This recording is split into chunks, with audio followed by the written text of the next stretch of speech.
Morning, everyone. Let's get started. Uveal melanoma, the 90% of systemic metastasis occur in the liver, which is nearly close to the survival. This graphic shows tumor thickness and cumulative survival of metastasis. You can see large tumor over 8 mm in thickness have 50% chance, 50% risk to metastasis in 5-10 years. Even small melanoma under 3 mm have 10% risk. That's the problem.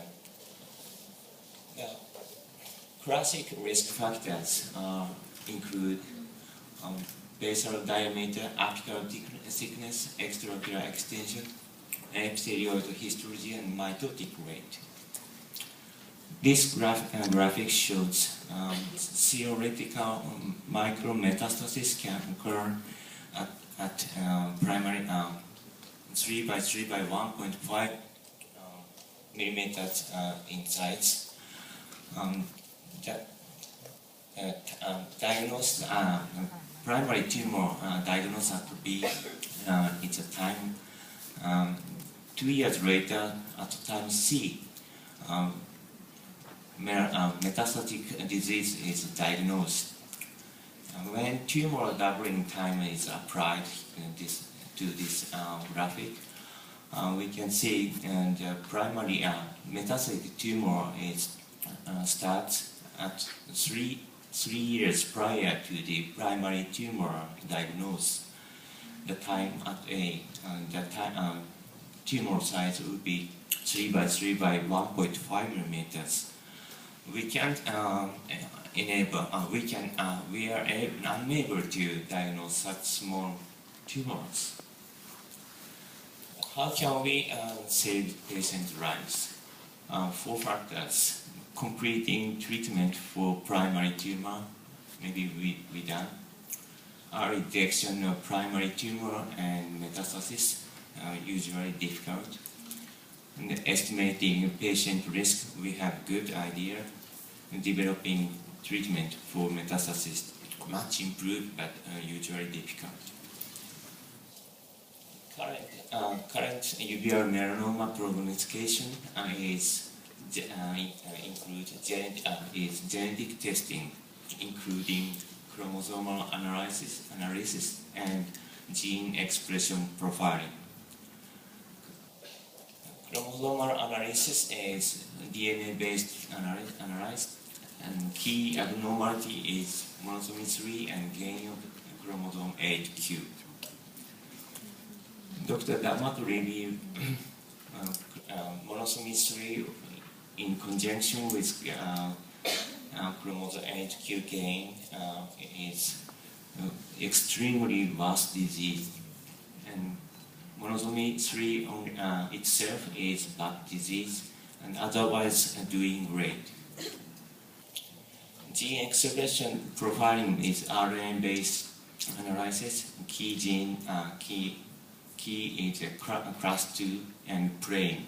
PRAME is preferentially expressed antigen in melanoma. This class 2 genes consists with 15 genes published by Dr. Onken and Harper. Class 1 is very good disease and class 2 is bad disease. Lately, they found PRAME. PRAME positive class 1 disease is very safe, and class 1 PRAME positive is 5% risk to metastatic disease in 5 years. This slide shows current understanding molecular mechanism of uveal melanoma. GNAQ and GNA11 reads melanocyte to early melanocytic neoplasms. If the tumor has BAP1 mutation, the tumor goes to class 2 disease. Others are going to class 1. If class 1 PRAME positive, then they have intermediate metastatic risk.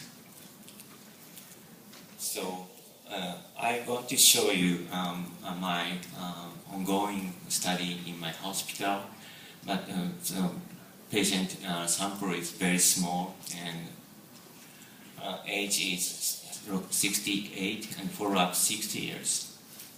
We do comprehensive gene expression analysis for 14,000 genes and designed for every tumor from our hospital. It means not specified to the choroidal melanoma. 6 choroidal melanomas, 3 with metastasis and 3 without metastasis. BAP1 mutation and other 3 mutations of 15 genes we couldn't examine, but another one is here. You can see red one, red color is upregulated and blue color is downregulated. You can see metastasis yes or no. We can't distinguish using these profiling, using this profiling published. So we analyze another factors. We found 39 transcripts from 14,000 genes. This is no and yes. We can see, so we can find very good, we can distinguish clearly from the yes or no metastasis. But we have to, we need more and more data about this. So these 39 genes, interestingly, none of genes were overlapping with published 15 genes. In summary, increasing need for prognostic exam in patients with uveal melanoma, chromosomal testing and gene expression profiling are the most reliable so far. There is potential racial difference in GEP. The original study is required for Asian patients. Thank you very much. Thank you. Are there any questions or comments? I have a comment. So in Philadelphia, we offer genetic testing for all patients with uveal melanoma. Some people ask, why do you offer it? Because we don't have any good systemic therapies if a patient's found to be high risk. But there's really 2 reasons we offer it.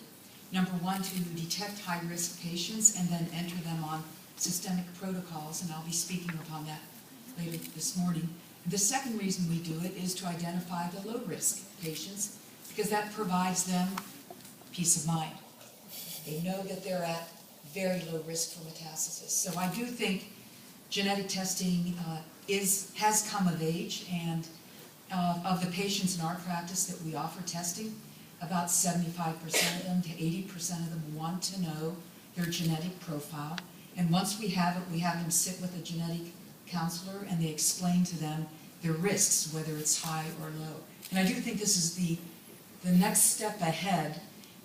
What we have to do going from there is identify good protocols that can help these patients at high risk before they have symptomatic metastasis.